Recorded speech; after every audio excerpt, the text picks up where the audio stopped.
क्या आपको पता है सबसे ज़्यादा सवाल कहाँ से आते हैं? सबसे ज़्यादा सवाल आते हैं आपकी एनसीईआरटी 11वीं और 12वीं कक्षा की जो आपकी साइकोलॉजी की पुस्तकें हैं, मनोविज्ञान की पुस्तकें हैं, वहां से। बात करें टीआरई 1 के अंदर आपके 50 से 60 सवाल आपको एनसीईआरटी से देखने को मिले थे।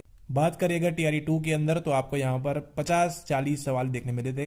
बात करें टीआरई 3 की तो यहाँ पे अगेन आंकड़ा 40-35-40 सवाल आपको अगेन एनसीईआरटी से देखने को मिले थे। अब यहाँ पर ये बात बताइए आपको समझ में क्या आ रहा है?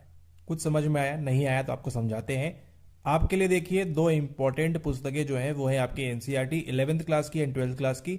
और उसी के साथ साथ अगर आप यहाँ पर ध्यान देंगे तो सवाल पूछने का जो क्रम है, जो आपके सबसे पहले टीआरई 1 के अंदर ज्यादा सवाल आए थे वो कम हो गए 2 के अंदर, और जितने सवाल 2 के अंदर आए थे उससे कम हो गए आपके 3 के अंदर। लेकिन ये अभी भी लिंक है कहां से? लिंक है आपके एनसीईआरटी से। सवाल का लेवल बढ़ा दिया है, स्तर बढ़ा दिया है, क्योंकि यहाँ पर बच्चे भी जो है इसको अच्छे से क्वालिफाई कर रहे हैं, पढ़ के आ रहे हैं, एक्स्ट्रा पढ़ के आ रहे हैं। तो आपने भी ध्यान रखना है, आपकी तैयारी भी इसी प्रकार से होनी चाहिए। अब उसके लिए क्या करना है आपने? उसके लिए लगाना है आपको नंबर नेक्स्ट पे अब जो आ चुका है वो है आपके पीवाईक्यूज, यानी कि 50 सवाल, 40 सवाल, 30 सवाल ये जो आपके आ रहे हैं ऊपर नीचे, वो क्यों आ रहे हैं? क्योंकि इसके अंदर आपके पीवाईक्यूज भी रिपीट किए जा रहे हैं, घुमा फिराकर अलग अलग जगह से अलग अलग तरीके से पीवाईक्यूज पूछ रहे हैं। 10 से 5-10 सवाल जो है एकदम हार्ड, एकदम टफ करके डाल रहा है आपको, ताकि आप कंफ्यूज हो जाओ, मार्क कर दो गलत सलत और कट ऑफ को थोड़ा बहुत मैनेजेबल रखें।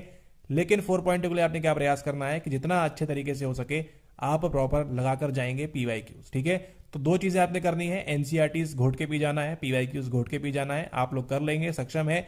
सीट आपको एक पे ध्यान रखना है, 1700-1800 बच्चे की सीट वेकेंट है, सारी की सारी नहीं भराएगी, कभी नहीं भराती है। तो आपको ध्यान रखना है, जितना आप मैक्सिमम स्कोर करेंगे आपकी यहाँ पर संभावना बढ़ जाती है कि आप सरकारी नौकरी प्राप्त करेंगे। ठीक है, ध्यान रखना है, स्मार्ट तरीके से करना है, बेफालतू की, बेफिजूल की, गधों की तरह मेहनत नहीं करना है, स्मार्ट तरीके से मेहनत करना है। जो चीज़ें आ रही हैं उन पे ज़्यादा फोकस करना है, और जो नहीं आने वाली है या जो आपको नहीं पता है कि वो आएंगे या नहीं, तो उस पर आप क्यों समय ज़ाया करेंगे। ठीक है, आप देख रहे हैं साइको प्रोफेसर। धन्यवाद।